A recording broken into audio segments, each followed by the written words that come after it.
అంటే పెద్దలైన మన గురువులు, కారకులు, అటువంటి ఎంతో బోధ స్థితిని కల్పించిన సాంప్రదాయ గురువులందరికీ పేరు పేరున ద్వాదశ సాష్టాంగ దండ ప్రణామములు సమర్పించుకుంటూ మనం ఇప్పుడు భగవద్గీతను విచారిస్తున్నాము. ఈ గ్రంథాన్ని మన భారతీయ ప్రాచీన ఋషులు, గురువులు, ఎంతో మంది తత్వవేత్తలు బాగా విచారించి ఎంతో తృప్తిని, ఆనందాన్ని అనుభవించారు. కాల ప్రవాహంలో భారతీయులే కాక విదేశీయులు కూడా ఈ గ్రంథరాజమును బాగా పరిశోధన చేసి ఇందరి సూక్ష్మాంశాలను తెలుసుకుని ఎంతో ఆనందపడ్డారు. ఈ విధంగా ఈ గ్రంథము ఎంతో లోకానికి ఉపకారం చేసింది. ఆ రోజుల్లో వ్యాస మహానుభావుడు ఎంతో ముందు చూపుతో ఎన్నో అద్భుతమైనటువంటి రహస్యాలన్నీ ఈ గ్రంథములో క్రోడీకరించి కారణంగా అర్జునుని పెట్టి, ప్రబోధకునిగా కృష్ణ పరమాత్మను పెట్టి ఈ ప్రబోధను మనకు అందించారు. అటువంటి లోకోత్తరమైన పని చేసిన మహనీయుడు వ్యాసుడు. అటువంటి అతనికి కృతజ్ఞతాపూర్వక నమస్కారాలు చెప్పుకుంటూ మనం ఈ భగవద్గీతలో కృష్ణుడు అర్జునుడికి ప్రబోధించినటువంటి సాంఖ్య యోగం మొదలుకొని ఇప్పుడు మనం విభూతి యోగమును విచారిస్తున్నాము. ఈ మధ్యలో ఎంతో విజ్ఞానాన్ని మనం కూడా పొందినాము. ఈ విధంగా ఇంత జ్ఞానాన్ని అందించిన ఆ మహనీయులకు మనం కృతజ్ఞతగా నమస్కరిస్తూ, ఎందుకంటే మానవుడు చేసిన మేలు మరవకూడదు. ఎవరు ఏం మేలు చేశారో దాన్ని మనం గుర్తించుకొని స్మరించుకుంటూ వాళ్ళను ఆరాధించడం మన ధర్మం. మన జీవిత ప్రయాణ కాలంలో మొట్టమొదట మనకు బీజాన్ని ఇచ్చి మన సృష్టికి ప్రధాన కారకులు తండ్రి. ఆ బీజాన్ని పోషించి ఎన్నో కష్ట నష్టాలను అత్యంత ప్రేమతో అనుభవించి మన మనుగడకు చక్కటి రాజబాట వేసిన మహనీయురాలు తల్లి. ఆ తరువాత సోదరులు, సోదరీమణులు, బంధుబాంధవులు, హితులు, మిత్రులు, వీళ్ళందరూ మన మనుగడలో వారికి సాధ్యమైనంత ఉపయోగం చేశారు. మళ్ళీ తాతలు, అవ్వలు, వీరు కాక పంచభూతాలు, పరమాత్మ చైతన్యము, ఇవన్నీ కూడా మనకు ఎంతో ఉపయోగపడ్డాయి. వీరందరికీ కృతజ్ఞతగా మనము అన్ని కాలాలలో ఆరాధిస్తూ వాటిని స్మరిస్తూ ప్రేమించాలి. ఇది మన కర్తవ్యం. ఆ తరువాత ఇంత చక్కటి విద్యను మనం తెలుసుకొని విద్యా సుఖాన్ని అనుభవిస్తూ ఆ విద్యను, అభిమాన, అనురాగ, అహంకారాలను నశింపజేసుకొని ఎంతో తేజోమైనటువంటి, ఉత్సాహపూరితమైనటువంటి జీవితాన్ని గడుపుతున్నాము అంటే గురువు కారణం.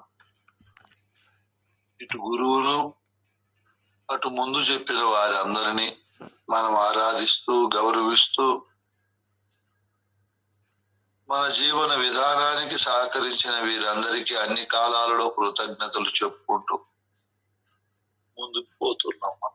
ఇది ఒక చక్కనైనటువంటి జీవన విధానము, ఒక అద్భుతమైనటువంటి, ఒక కళ్యాణాత్మకముతో కూడినటువంటి పని.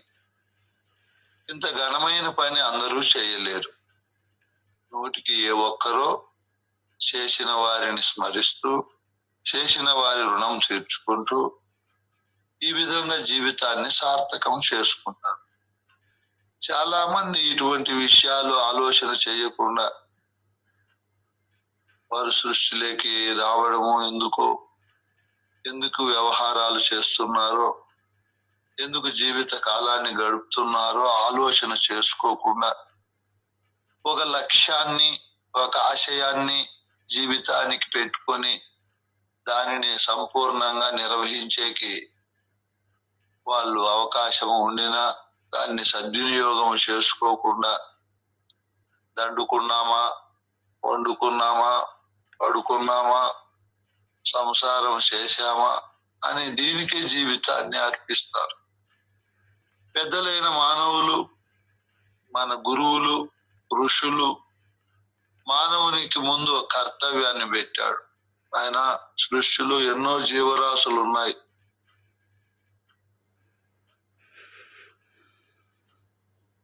ఆ జీవరాశులన్నింటికీ మోక్షాన్ని, ముక్తిని పొందే అవకాశం లేదు. ఒక మానవోపాధికే ఉంది. మానవ జన్మకు వచ్చిన తరువాత ఖచ్చితంగా ముక్తిని లేదా మోక్షాన్ని పొంది ఆ తరువాత జీవన విధానాన్ని మనం గడిపితే అది చాలా సులక్షణంగా, సుఖంగా, ఆనందంగా, నిర్మలంగా, నిర్భయంగా, నిర్మోహంగా, నిశ్చలంగా ఉంటది. కాబట్టి ప్రతి మానవుడు మోక్షాన్ని పొందాలి అని వేద ఋషులు, వేద మాత ఘోషిస్తూ ఉంది. ఈ మోక్ష సుఖం కోసము చాలా మంది ప్రయత్నం చేయరు. ఎందుకు అంటే ఈ ప్రపంచమనే వస్తు సంయోగములో తాను ఒక సంయోగిగా మారి అది పొంది దానితో కూడుకుంటేనే జీవిత పరమార్థము, జీవిత రహస్యమని దాన్నే చింతిస్తూ దాన్నే పట్టుకుంటారు. అలా కాకుండా మన పెద్దలైన మహనీయులు, మన గురువును చేరి గురువుకు తనుమనదనములు దారపోసి భక్తితో తమ జీవిత పర్యంతము గురువుకు స్థానంగా భావ ఆత్మసేవలు చేస్తూ గురువు చెప్పినటువంటి బోధ సుఖాన్ని అనుభవించారు. మనము అటువంటి పెద్దల సన్నిధానములో ఉంటూ గురువుకు తనుమనదనములు దారపోసి గురువుకు స్థానంగా భావ ఆత్మసేవలు చేస్తూ ఆ విద్య అనే విభూతిని మనం పొందుతున్నాం. ఇది కూడా ఏ కోటికో ఒక్కరికో లభించే పని. మనము లభింపజేసుకున్నాం, మనం పొందుతున్నాము, పొందబోతున్నాం. ఈ చక్కటి అవకాశాన్ని దుర్వినియోగం చేసుకోకుండా సాధ్యమైనంత వరకు సద్వినియోగం చేసుకుంటూ పెద్దలు ఓతప్రోతంగా అనేక గ్రంథాలలో వారి అనుభవాలను మనకు అందించారు. ఆ అనుభవాలను ఒక్కొక్కటి మనం విచారిస్తున్నాము. ముందు కంద పద్యాలు విచారించాము. భాగవత కృష్ణ ప్రభువులు అందులో పొందింపజేసిన భావజాలాన్ని మనం పొందాం. గురుగీతలు పార్వతికి పరమేశ్వరుడు చెప్పిన భావాలన్నీ విన్నాం, పొందాము. అనుష్ఠానం, ఆ తరువాత ఇప్పుడు భగవద్గీత, అంతకు ముందు భద్రాద్రి రామశతకం, ఇందులో ఉన్నటువంటి భావాలన్నీ పొందుతూ మహావిద్య మూర్తిత్వ స్వరూపులుగా మారుతున్నాం. అనేక గ్రంథాలయాల్లో ఉండే గ్రంథసారాలను చదివితే ఎంత విజ్ఞానం ఉంటుందో ఈ గ్రంథాలను చదివి అంత విజ్ఞానాన్ని మనం పొందుతున్నాం. వేదము, వేదాంతము, వేదాంతార్థ తీర్థము తెలిసినటువంటి కోవలో మనము జీవిస్తున్నాం. ఇది మన విభూతి, అసలైన విభూతి, విద్యా స్వరూపం. కృష్ణుడు ఎన్నో విభూతులు చెప్పాడు. ఆ విభూతులు అన్నింటికంటే గొప్ప విభూతి ఇది. గురువు దగ్గర చేరి గురువుకు తనుమనదనములు ఇవ్వడమే ఒక విభూతి చెప్పాడు భాగవత కృష్ణ ప్రభు. తనుమనదనములు గురునకు వినయంభున ధార పోసి వేట్క గురునిచే అనువైన బోధవడసిన ఘనమతి మంతునకు సాటే కలరాయి భువిని లోకులు మ్రొక్క వలదాచౌలవిని తన ఇతరులనే తాననక పరిపూర్ణత తనరు వానికి సాటి అలరాయి భూమి లోకులు మ్రోక్క వలదా చౌల విని. ఏమి విభూతో ఈ విభూతి. మనము సొంతంగా తెచ్చుకున్న వస్తువులు కాదు ఇవి. శరీరము, ప్రాణము, మనస్సు, సమస్త ధనము గురువు మనకు గిఫ్ట్ గా ఇచ్చాడు, కానుకగా. గురు రుణంలో మనం ఉండాము ఆయన నుంచి తీసుకుని. ఈ రుణ విముక్తులం కావాలి మనం. ఇది ఒక గొప్ప విభూతి. మనం గురువుకు చేరి అంత అఖండ చేతన బ్రహ్మస్వరూపుడైన గురు పరమాత్మకే శరీరము, ప్రాణము, మనస్సు, ధనము బదులుగా ఇచ్చామా, అప్పుగా ఇచ్చామా నాయన? అలాగే తన వద్ద పెట్టుకోకుండా మళ్ళీ మనకు నాయన నా ప్రతినిధిగా వీటిని పరిపాలించుకో పానిచ్చాడు. ఇప్పుడు మనం సామంత రాజులమైనాం. శరీర, ప్రాణ, మనోధనాలను గురువు మళ్ళీ మనకి ఇచ్చాడు. గురువు ప్రతినిధిగా మనం వాటిని పరిపాలించాలి. ఈ పరిపాలనలో గొప్ప విశేషం చెప్తున్నాడు కృష్ణ ప్రభువు. తను మన గురునకు వినయంభున ధార పోసి వేట్క గురునిచే. ఇక్కడ ఆయన బదులని గాని, అప్పని గాని, భక్తిని గాని కాకుండా, దానమని కాకుండా ధారపోయడము అన్నాడు. చూడు, ఇది ఒక పదం. శాస్త్రోక్తంగా మనం గురువుకు ధారపోసాం. వాటి ఎందుకు ధారపోసాము? ఎందుకు ధారపోసాము నాయనా?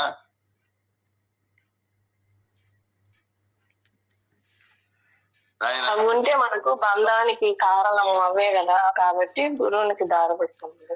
చెప్పొద్దండి, ఎవరిని మోసగించొద్దండి, వ్యభిచారం పనులు చేయొద్దండి, దొంగతనం పనులు చేయొద్దండి నాయన. ఇంకా ప్రాణాన్ని బాధ పెట్టుకునేటట్లు సమయపాలనకు సమయానికి ఎన్నెన్న పనులుండి తినండి, స్నానం చేయండి, ప్రాణాన్ని బాగా పెట్టుకోండి నాయన. మనస్సు ముందు మనసులో ఏమేమో పెట్టుకుంటారు, ఆ చెత్త అంతా తీసేయండి నాయన. ఇదిగో నేను ఇప్పుడు గురు మంత్రాలు చెప్తాను, మీ స్వరూపం మీకు ఎరిగిస్తాను, వాటిని మరవకుండా మనస్సు నిత్యము ఆనందంగా పెట్టుకోండి నాయన. ఇంకా మీ ధనము, సంపదలు ఉంటాయి, వాటిని దుర్వినియోగంగా ఖర్చు పెట్టద్దండి.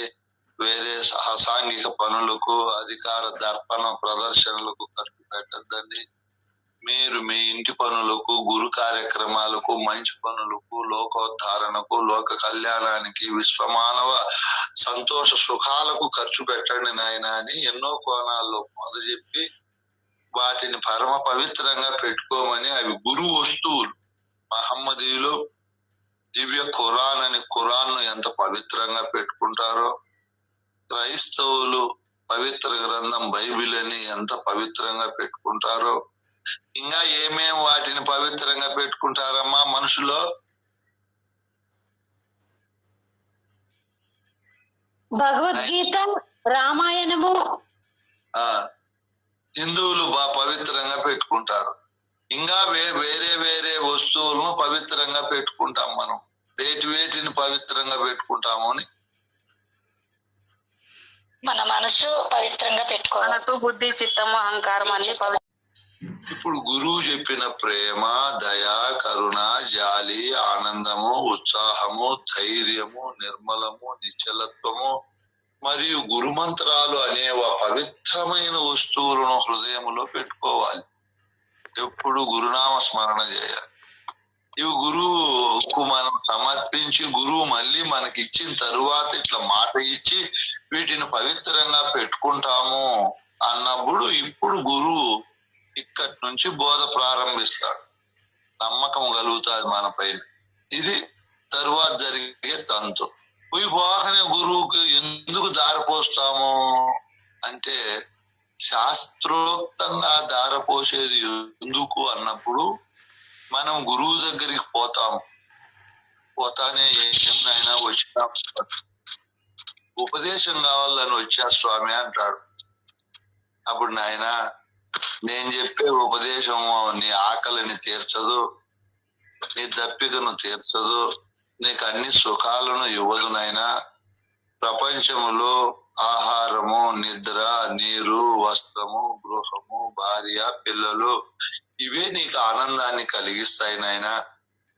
ఉపదేశం వల్ల ఏమి నీకు అదంతా భావములు ఉంటాది విద్య గాని వస్తువులు కాదు కదా. అదే కాక నేను ఇచ్చే ఉపదేశం వల్ల పిల్లలు లేని వాళ్ళకి పిల్లలు పుట్టేది, రోగాలు ఉంటే రోగాలు పోయేది, దరిద్రం ఉంటే దరిద్రం పోయేది, అవివాహితులకు వివాహం అయ్యేది. ఇట్లా దేవతల దగ్గర కోరుకుండే కోరికలు తీరినట్లు ఇక్కడ అట్లా కోరికలు కూడా నేను తీర్చలేను నాయన, ఎందుకు ఊరికేనే వస్తావు అని గురువు గారు మొదట ఈ మాటలు చెప్తాడు.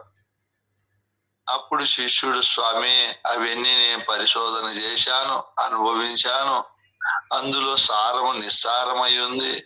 నీకు నేను అనేక రకాలుగా ప్రపంచములో అశాంతితో, అవిద్యతో, అనేక భ్రమలతో, భ్రాంతులతో, బంధాలతో సతమతం అవుతున్నాను. సుఖాన్ని, శాంతిని పొందలేక జీవిస్తున్నాను. అనేక రకాల భావాలు, అనేక రకాల బంధాలు, అనేక రకాల సందేహాలు కట్టలు కట్టలుగా నన్ను బంధిస్తున్నాయి, నా సుఖశాంతులకు భంగము కలిగిస్తున్నాయి అని చెప్తాడు శిష్యుడు.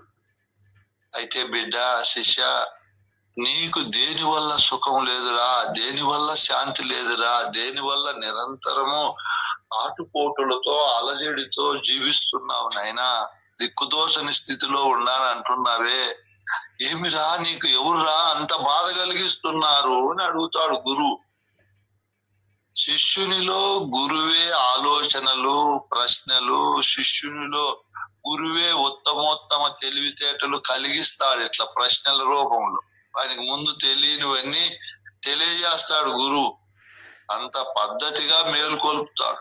మనం గురువు దగ్గర అంత వినయము, విధేయతలతో అద్భుతమైన భక్తి గురువుకు చేసినప్పుడు గురువు ఇవన్నీ చిన్న చిన్నగా సంశయాల రూపంలో, సందేహాల రూపంలో నీలో అద్భుతమైన ఆలోచన సరళి, అద్భుతమైన బోధ విచారణ ఫలితాలు కలిగిస్తాడు గురువు. అమోఘమైన మేధా సంపత్తిని సృజిస్తాడు గురువు.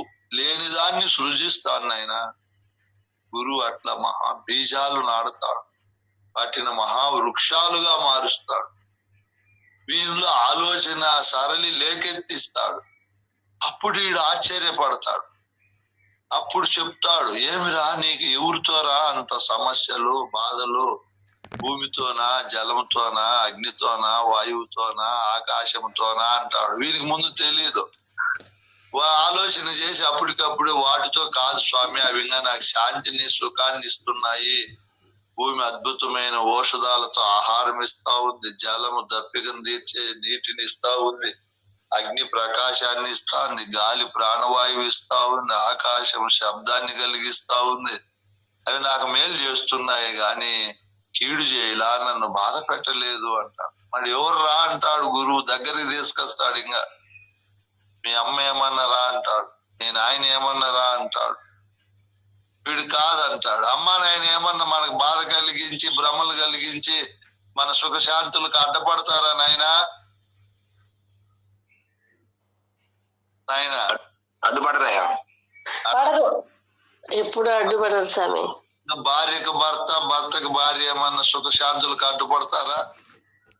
లేదు లేదు స్వామి, అడ్డుపడరు. 3 ముళ్ళు వేస్తానే భార్య మన ఇంటికి కుక్క వచ్చి, కుక్క కంటే అంత అన్నం పెట్టి చూసుకుంటే కుక్క కంటే 100,000,000 రెట్లు విశ్వాసంగా పనిచేస్తుంది భార్య. భార్య వల్ల కూడా మనకేం బాధ లేదు, మనకేం కష్టము లేదు, అశాంతి లేదు. ఇట్లా గురువు అన్నిటి వల్ల అడుగుతాడు. లాస్ట్ కి సిక్కుపడతాడు, చెప్పలేడు. అవును స్వామి నాకు అర్థం కాలేదంటే అప్పుడు గురువు చెప్తాడు, బిడ్డారే శ్రద్ధగా వినరా, నిన్ను బయట ప్రపంచంలో ఎవరు బాధ పెట్టరు, భ్రమ పెట్టరు, దుఃఖ పెట్టరు, ఆందోళన కలిగించర్రా. నీ దగ్గర ఉండేటివే ఉండాయిరా, నిన్ను బాధ పెట్టేటివి, నిరంతరము సేవ చేయించుకునే వస్తువులు ఉన్నాయి. అప్పుడు ఈయనకి అర్థం కాదు, ఏవో అనుకుంటాడు. అప్పుడే గురువు చెప్తాడు, నిన్ను బాధ పెట్టి, ఆందోళన పెట్టి, అనేక రుగ్మతలకు కారణమయ్యే వస్తువులు నీ దగ్గరే ఉన్నాయి నాయన.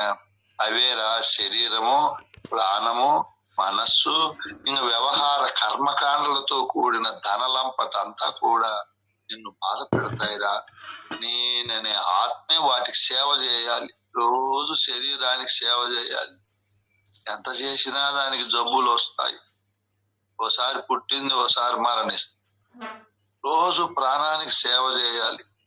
నీళ్లు దాపాలి, కాఫీ, అన్నము, పండ్లు, ఫలాలు ఒకటి కాదులే. ఇంకా మనసుకు నువ్వే సేవ చేయాలి. అది కోరుకుంటాది. అనంతమైన కోరికలు, ఆకాశంలో ఉండే నక్షత్రాలన్నీ కోరికలు ఉంటాయి ఆ మనసుకు. సముద్రములో ఉండే నీళ్ళంత ఆశ ఉంటాది దానికి. ఈ భూమి అంత ఆందోళన ఉంటాది. చూడు, ఆశ, కోరికలు, ఆందోళన, తీవ్రమైనటువంటి బ్రతకాలనే కోరిక, తీపి, తన పైన తనకు చెప్పలే పరిపూర్ణం అంత ప్రేమ ఉంటాది. తన పైన తనకు తగ్గదది. నేను ఉన్నతం అంటాది. ఇన్ని రకాలుగా నేననే ఈ పరమాత్మైన నీవు ఈ శరీరానికి, ప్రాణానికి, మనస్సుకు, ఆ చుట్టూ ఉండే కర్మ, అవి వస్తువులు కావచ్చు, గృహము కావచ్చు, భూమి కావచ్చు, పశువులు కావచ్చు, ధనము కావచ్చు, వాహనాలు కావచ్చు, నువ్వు వీటన్నింటికి సేవ చేసి చేసి చేసి అలసిపోవలసిందే. ఆందోళన కలిగిస్తాయి. రాజాది రాజులకైనా, చక్రవర్తులకైనా వాటికి సేవ చేసే పని ఉంటుంది, వాళ్ళకైనా మనకైనా. అప్పుడు శిష్యుడు మేలుకొంటాడు. అవును కదా, పుట్టింది మొదలు మరణించే వరకు వీటికి సేవ చేయనే నా టైం అంతా సరిపోతా ఉంది. పొద్దున్నే లేచి స్నానం చేసి దీనికి తల దువ్వుకొని బట్టలు వేసుకొని శరీరాన్ని అలంకరించుకునేకి ఎంత సమయం పడుతుంది. మళ్ళీ ప్రాణానికి ఎంత రోజు టిఫిన్ పెట్టల్ల, భోజనాలు పెట్టల్ల, పండ్లు, ఫలాలు ఒకటి కాదు. మళ్ళా మనస్సుతో ఎంత కర్మకాండల ఆలోచనలు చేయాలి. మళ్ళీ ధనం అంటే ఇల్లు వస్తుంది, పొలం వస్తుంది, ఉద్యోగమో వ్యవసాయమో ఇవన్నీ వస్తాయి. వీటికి వీడన్నీ సేవ చేయాలి. ఇవి నావి నావి అని వీడు వాటితో మమేకమవుతాడు. అప్పుడు గురువు ఇన్ని బాధలు కలిగిస్తాయి ఆయన, ఇన్ని భ్రమలు కలిగిస్తాయి, ఇన్ని బంధాలు కలిగిస్తాయి కదా ఈ శరీరం. తంతు ఎట్లుంటాది. మీకు అంత గురువులు మీకు ఉపదేశం ఇచ్చేటప్పుడు ఇన్ని కోణాల్లో చెప్పిండరు, తెలివిని రేకెత్తించండరు. ఇన్ని కోణాల్లో గురువు బోధ చెప్పి మనలో అద్భుతమైన జ్ఞానాన్ని నింపాలి గురువు. అంత ఓర్పుగా, నేర్పుగా. మీకు ఒకవేళ చెప్పినా ఒకేసారి పట్టుకోలేదు, ఇంత వివరంగా చెప్పిండరు కాబట్టి పట్టుకోలేము మనం. ఇందుకు గురువు అఖండ చేతన బ్రహ్మస్వరూపుడు గురువు, విద్యామంగళ స్వరూపుడు గురువు. గురువు అంటే ఈ సృష్టికే దేవదేవుడు. అంత గొప్ప దేవదేవునికి సృష్టిని నడిపించే అవినాశకుడు గురువు. నాశనం కాని వాళ్ళం గుట్టి వాళ్ళ సంసారం బాగుంటుంది. షండునికి దారిపోస్తే ఏం సుఖం ఉంటది. చాలా మంది భక్తులు, శిష్యులు తెలియక షండ గురువులు అట్లా గురువులకు దారిపోస్తున్నారు. పాపం ఫలితమేమి ఉండదు. ఎన్నేళ్ళైన సంతానం అనే విజ్ఞానము, పరిపూర్ణ బోధ అనే మహావృక్ష ఫలితము సంతానము కలగదు. అట్లే వాళ్ళు అట్లే, వీళ్ళు ఇట్లే ఉంటారు. కృష్ణ ప్రభువులు ఏం చెప్పాడు? తనుమన ధనములు గురునకు వినయంబున ధారపోసి వేట్క గురునిచే. వేట్క గురుడు అన్నాడు చూడు. ఇదంతా విశేషమైన పదాలు. గురువుకు చెప్తాడు. శిష్యుడు అతి ఉత్సాహముతో, అతి ఆనందముతో అవన్నీ ధారపోసిన వస్తువు అతిశయించిన మోదముతో, ప్రేమతో, ఆనందముతో ఇప్పుడు గురువుచే అనువైన బోధ వడసిన ఘనమతి మంతునకు సాటి గలరా ఈ భువిని. ఏం మాటలు నాయన ఈ మాటలు! అట్లా అద్భుతమైన గురువు దగ్గరికి పోయి అనువైన బోధ వడసిన అంటే తెలుసుకున్న, విచారణ ఫలితాన్ని పొందిన అనువైన బోధ అంట. ఇది పొందవలసిన బోధ, చెందవలసిన బోధ, తెలుసుకోవలసిన బోధ, ఉన్నది ఉన్నట్లు చెప్పే బోధ. ఇది ఫలితాన్ని ఇచ్చే బోధ కాబట్టి అనువైన బోధ ఇది. ఘనమతి మంతునకు సాటి గలరా ఈ భూమిని? పని మతి ఎట్లుంటాది? ఘనమతి మంతుడు అన్నాడు చూడు. మతిమంతుడు అంటే బుద్ధిమంతుడు. మళ్ళీ ఘన అని పక్కన విశేష పదం పెట్టాడు. గొప్పదైన సాటి లేని బుద్ధి కలిగిన వాడు అని అర్థం. వానికి సాటి సృష్టిలో ఎవరు ఉండదు. సూర్యునికి సాటి ఎవరిని తెచ్చి పెడతాం మనం? ఎన్ని దీపాలు, ఎన్ని బల్బులు, ఎన్ని తెచ్చి పెట్టినా ఆయనకి సాటి రావు. భూమికి సాటి, సముద్రానికి సాటి ఏం తెచ్చి పెడతాం? భూమికి భూమే సాటి. సముద్రానికి సరస్సులు, పెద్ద పెద్ద నదులు, పెద్ద పెద్ద సెలయేర్లు, ప్రాజెక్టులు ఎత్తకచ్చి పెట్టినా ఒక పక్కకు చాలం. అట్లా ఈ సృష్టిలో మహా విభూతి కలిగిన వాడు ఎవరు? ఎవరు నాయనా? గురువు గారు. గురువు గురువా? సూర్యుడే సాటి, భూమికి భూమే సాటి అన్నట్లు ఇక్కడ పరిపూర్ణ బోధ చెప్పే గురువుకు వేరే వాళ్ళు ఎవరు సాటి ఉండరు. ఆయన ద్వారా బోధ తెలుసుకోండి.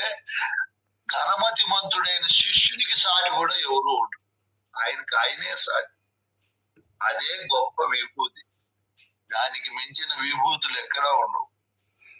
శిష్యుని విభూతి అంత విలువైనది, ఘనమైనది కాబట్టి ఘనమతిమంతుడు అన్నాడు గురువే. గురువు ఊరికేని చెప్తాడు ఆ మాటలో. సత్యమై ఉంటాయి, మహాబలీయమై ఉంటాయి, వాస్తవమై ఉంటాయి. ఆయనకు సాటి భూమండలంలో ఎప్పుడూ లేరురా. లోకులు మ్రొక్క వలదా చౌల విని?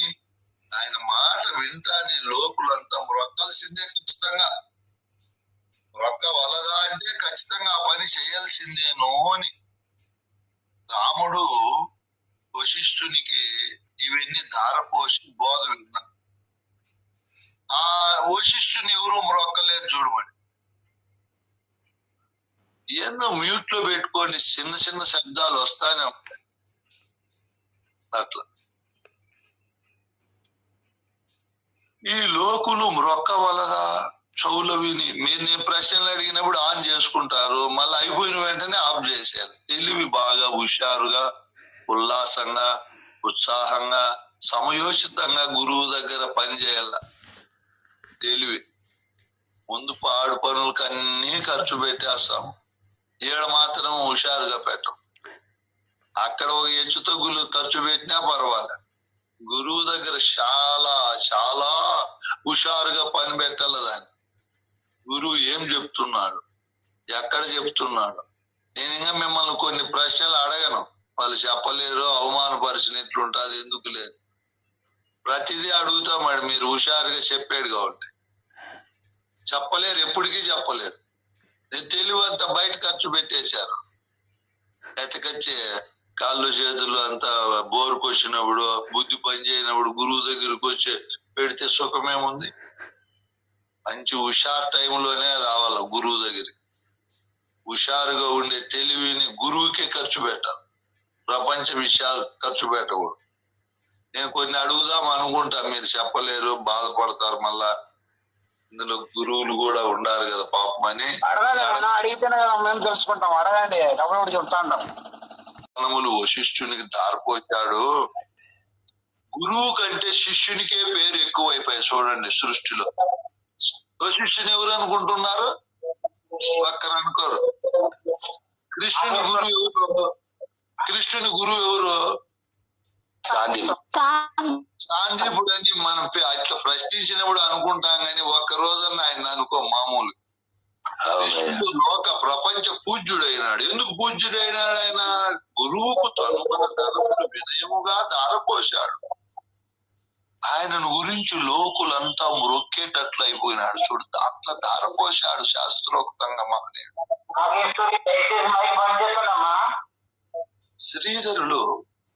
శ్రీధరులు గొప్ప స్థానములో లేడు. శివరామ దీక్షితులు గొప్ప స్థానంలో ఉన్నాడు, పేరు మోశాడు ప్రపంచమంతా. ఎందుకు? గురువు అట్లా శాస్త్రోక్తంగా ధారపోశాడు తనుమన ధనము, ధారపోసి గురువాక్యాన్ని పరిపాలించాడు. మళ్ళీ ఎదురు చూసిన ఆయన ముందు ఉండే తను మన ప్రాణ ధనముల పైన పెత్తనం చెలాయించకుండా అవి గురువు అని గురుసేవకు వినియోగించాడు. కృష్ణ ప్రభువులు ఇటువంటి మహనీయులు. పరశురామ సీతారామ స్వామి పేరు ఆయన పరంపర అనుకునేవాడు అనుకుంటారు గాని ఆ ఉపన్యాసాల్లో చూసినా ఈయన పేరే అనుకుంటారు, కృష్ణ ప్రభువులు. లోకులు మ్రొక్క వలదా చెవులు విని, చెవులతో ఆయన మాట ఎవరు వింటారో అబ్బా అద్భుతం, అమోఘం. తనకుండే సమస్యలు, తన కుటుంబము, వ్యక్తిగత విషయాలన్నీ మరిచిపోయి వారినే స్మరిస్తారు. అంత గొప్ప దారపోయడములో అంత గొప్ప తనం ఉంది నాయన. ఇంకా ఏమంటున్నాడు ఆయన విభూతి? చివరికి ఏం చెప్తున్నాడు? తన ఇతరులు అనే తాననక ఈ ఎరుకకు ఒకటే పని ఉంటాది, పుట్టింది మొదలు చనిపోయే వరకు, లేదా నిద్ర లేచింది మొదలు నిద్రపోయే వరకు, లేదా కాలంలో కూడా ఒకటే పని. తన గురించి అన్నా విచారిస్తాది, తనకు భిన్నమైన శరీర ప్రపంచ సంబంధమైన విషయాలనైనా విచారిస్తాది. ఎప్పుడు అదే పనే దానికి, ఎప్పుడు ఆ పని పూర్తి కాదు దానికి.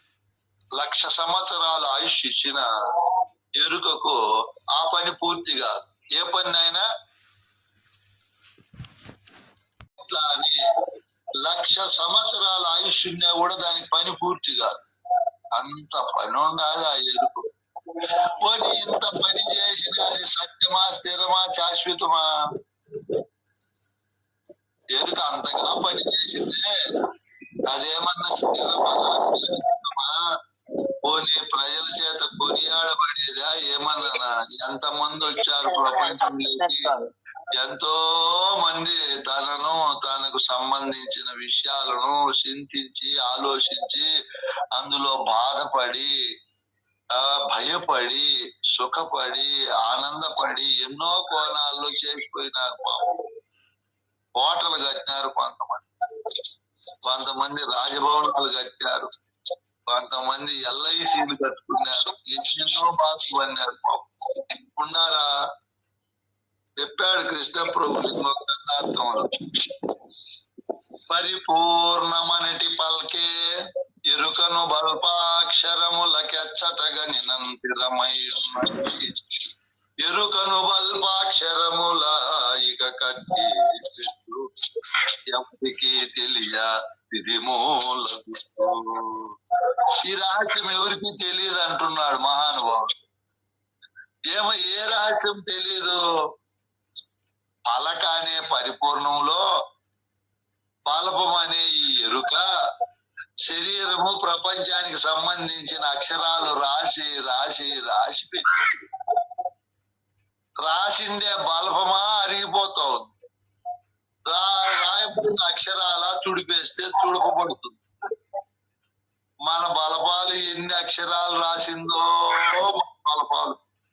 నా బలపం అయితే పల్లా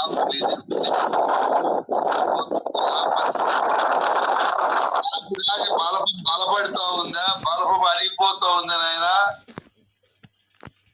బల్బం అరిగిపోతాందయ్యా. బలపం అరిగిపోయి 53 ఏళ్ళు అయిపోయి 54లో వచ్చింది. పరులు తెలిపిన బోధ ఇక కట్టి పెట్టు ఎవరికి తెలియ ఇది మూల గుట్టు. బిడ్డ, వాళ్ళు బల్బం శాశ్వతం అన్నారు, అక్షరాలనే శరీరము ప్రపంచము అబద్ధం అన్నారు శంకరాచార్యులు మొదలైన మహనీయులు. నేనేం చెప్తున్నానంటే, ఓ శిష్యుడా, అక్షరాలే కాదురా అబద్ధము, బల్బము కూడా అబద్ధమే,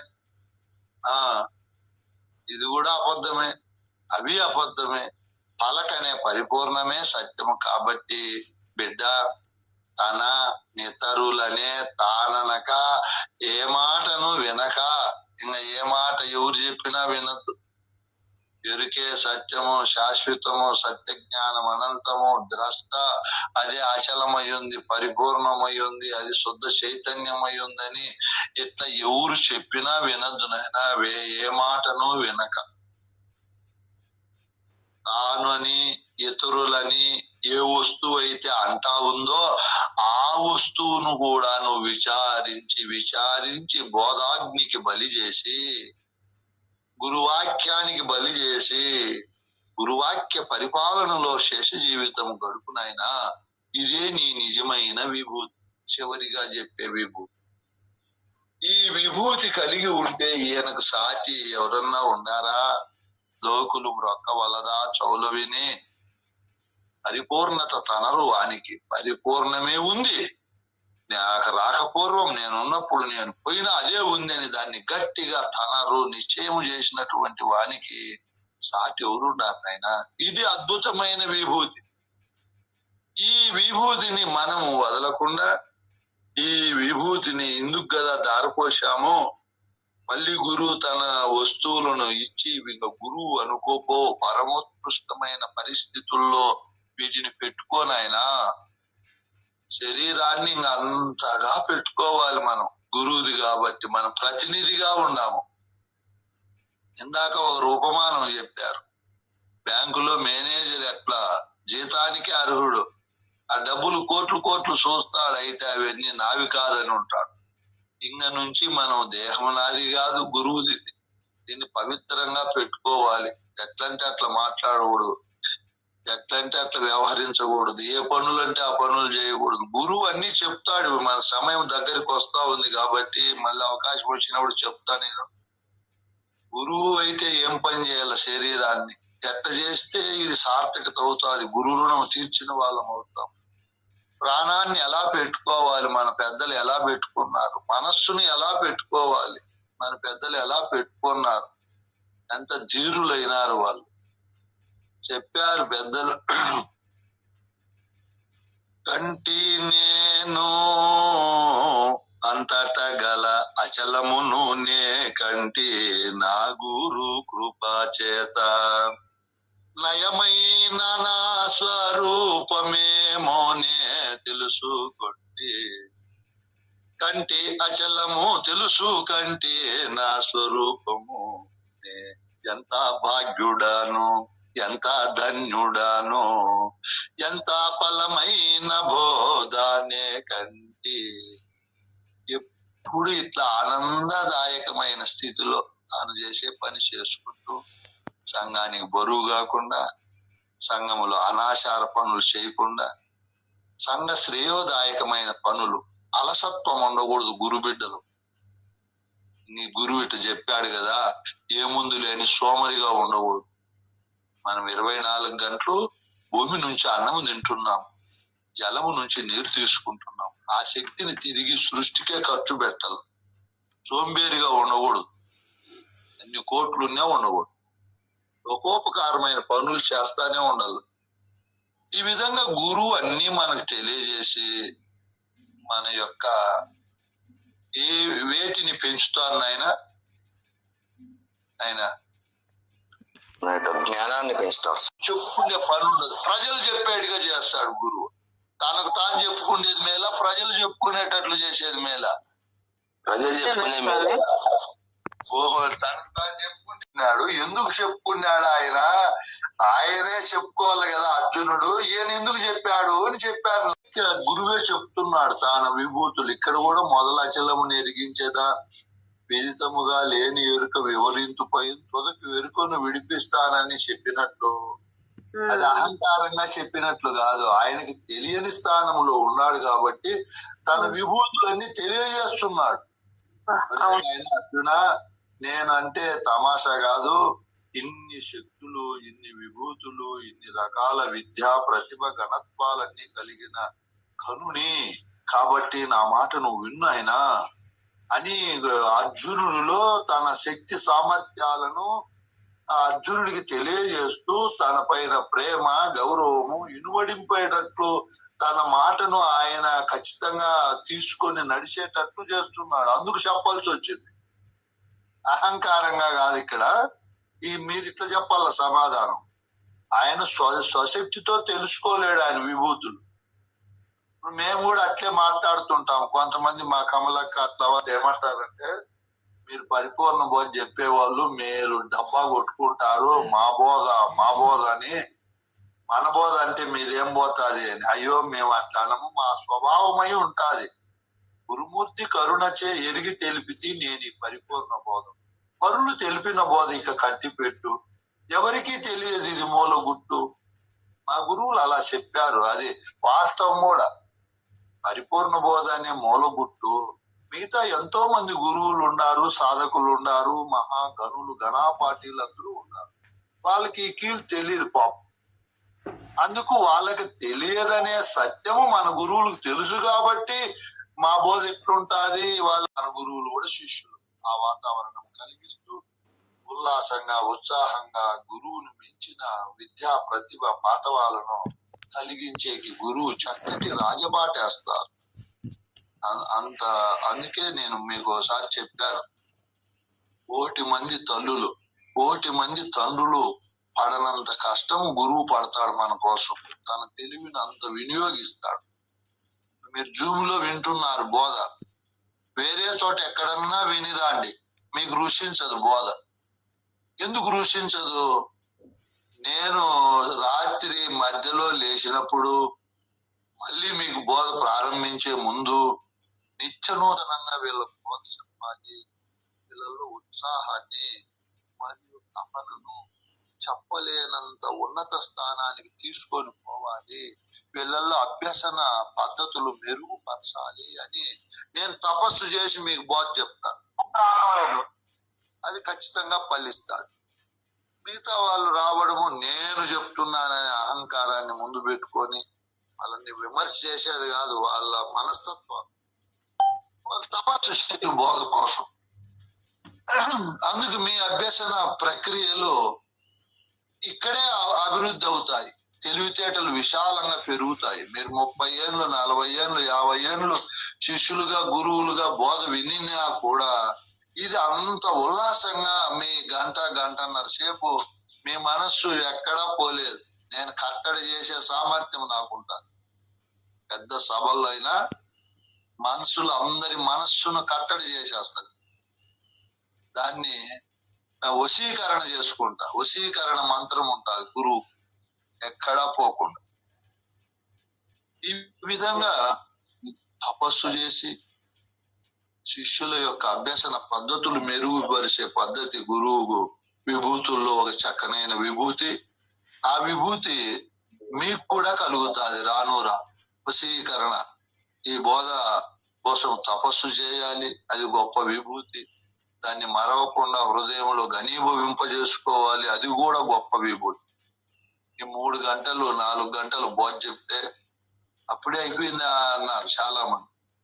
మన హైదరాబాదులో అయితే ఒక అతను, నేను ఎవరు చెప్పినా విన్నో, నువ్వు చెప్తా ఉంటే గంటన్నర సేపు అప్పుడే అయిపోయిందా అని అంత ఆనందపడ్డాడు. అంత మనం తపస్సు చేసి దానికోసం స్వార్థము ఫలాపేక్ష కీర్తికాంక్ష లేకుండా బోధిస్తాం కాబట్టి అది ఫలప్రదం అవుతుంది. అది గొప్ప విభూతి. ఈ విభూతులన్నీ మీకు కూడా కలగాలని, ముఖ్యంగా చంద్రప్ప స్వామికి అద్భుతమైన ప్రతిభా పాఠవాలతో విభూతులు కలిగి అరిగిపోక ముందే మంచి ఘనమైన బలపంగా శాశ్వతంగా మన సాంప్రదాయంలో నిలిచిపోవాలని రాజిరెడ్డి స్వామి, ఇంకా రెడ్డప్ప స్వామి, ఇట్లా సద్గురువులు ఎంతో సద్గురు మాతలు ఉన్నారు. వాళ్ళందరూ ఈ విధంగా ఉండాలని, వారికి పరిపూర్ణ బోధ అనే బోధ చెప్పే పద్ధతుల్లో వశీకరణ చేకూరాలని కోరుకుంటూ, ఇప్పుడు చదువునైనా నరసింహాచార్య స్వామి లేదా సమయం ఎక్కువ